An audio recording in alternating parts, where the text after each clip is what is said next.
By the time you woke up this morning, 3 children have been killed by a parent. By the time you have lunch today, 2 more children have been killed by a parent. By the time you have dinner tonight, 2 more children will have been killed by a parent. By the time you go to bed tonight, 2 more children will have been killed by a parent. 10 children a day are killed through abuse and neglect. We're not even talking about the 5 million children abused every 12 months here in the United States. We're here asking for your support to help us produce Where's Mario, a small child who represents millions of children that are abused every year and reunified with their abusers. We have to redefine the family unit. A family unit doesn't burn, beat, scald, starve, sexually molest their children. There are millions of children in this country, in America, that don't have and will never have what you and I had. That love, that caring, that detail that went into forming us into the good adults that we have become. And that's what I want to talk to you about. The fact that we are trying to make some changes in this country. We're trying to make some changes in laws that permit the abuse of over 5 to 6 million children every year in this country alone. But that's only in this country. It's worldwide. Would you give a burglar the keys to your car? Would you give a pedophile your child to babysit? Then why are we giving children back to the very people who broke their bones, who scalded them, who sexually molested them? The abuse of children is rampant, and that's a story that we want to get out. Every year, millions of dollars are being sent to help abused animals. We are asking for your support to give children the same opportunity to be protected, the same opportunity to have a voice against being abused. We are asking for your support to help us raise the awareness of child cruelty, to change those laws that are permitting this to occur, and to hold abusers accountable and responsible. Please help us help the abused children. Please help us with this documentary about Mario, who represents thousands of children being abused and reunified with their abusers. Mario was an 18-month-old child who was beaten so severely that he was put into a coma. He eventually had brain surgery. The doctors didn't set his broken bones because they didn't think he would survive the surgery. His mother went to jail for a mere 8 months. Mario went to a foster care mother who knew how to care for brain injuries.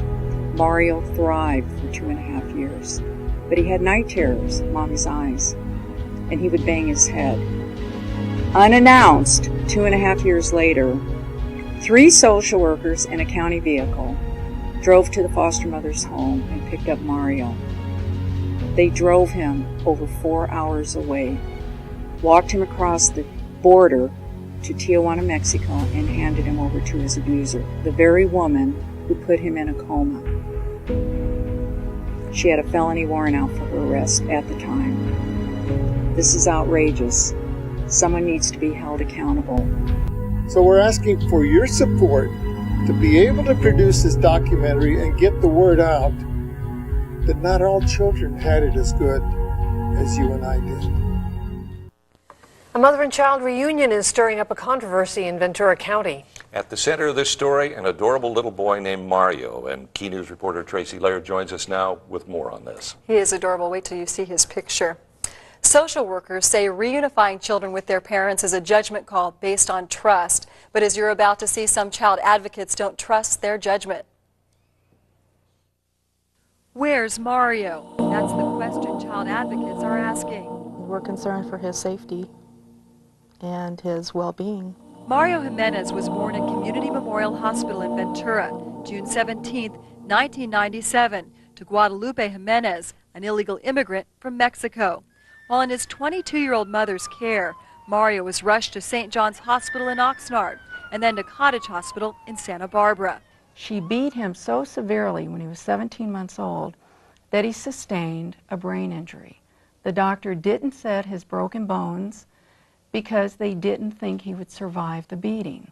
In the beginning, we were called to take the 17-month-old with a head injury that wasn't walking, talking.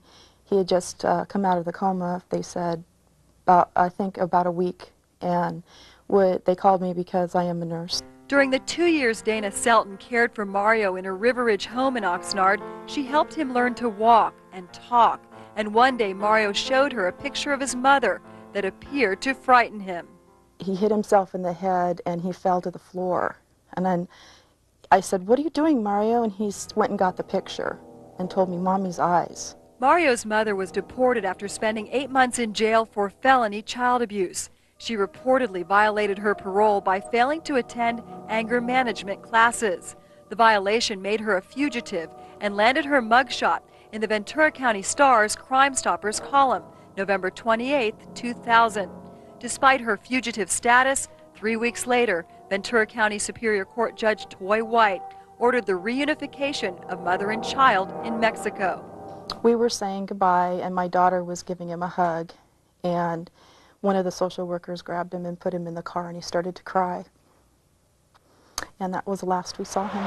Social workers drove him to Tijuana in a county vehicle and gave Mario back to his mother after meeting her for lunch. I heard they partied. They came back very happy because they had a vacation. I don't know how anyone can return a child that was so severely abused to a fugitive, a woman who had a warrant out for her arrest that's existing today as we speak. The director of Ventura County's Human Services Agency says he can't talk about Mario's case. Well, I can't respond directly to any particular case because I'm bound by confidentiality. But what he can say is that unifying children with biological parents is a priority. Even so, only about 10% of the children in Ventura County return to their parents' care. And Myers says reunifying children in Mexico is rare. What we find is that non-relative caregivers typically aren't as committed in the long haul as relatives, as kin. Blood is thicker than water. Although attorney Andrew Wolf never met Mario, he represented the toddler in court. The way juvenile dependency law is currently written, we are not looking to place children in the best possible homes. We are looking to place children in the legally correct homes. Which brings us back to our initial question. Where's Mario? I want to know where Mario is. Mario's attorney says he'd like to know what happened to Mario too. But Ted Myers says there is no pact with foreign countries obligating them to keep U.S. social service agencies up to date. Key News posted signs around Oxnard called the Consul de Mexico and a social service agency in Tijuana, to no avail. His foster mother says Mario still needed cosmetic surgery and dental work when he left, and she believes she'll be taken off the foster care list for speaking out. I think they should have investigated other avenues to keep him in the United States so he would be able to reap the rewards of an American citizen that that was his right, his birthright. One of the questions I always ask, would you give a match to an arsonist? Would you give a child to a pedophile? Then why in God's name would we give an abused baby back to the abuser? It doesn't make sense. Child advocates plan to fight for legislation to make reunifications like this one tougher, and they plan to continue the search for Mario. We'll keep you posted if they find out how he's doing. Yeah, we'd love to hear that. We'll be interested to learn. Thank you. Thank you.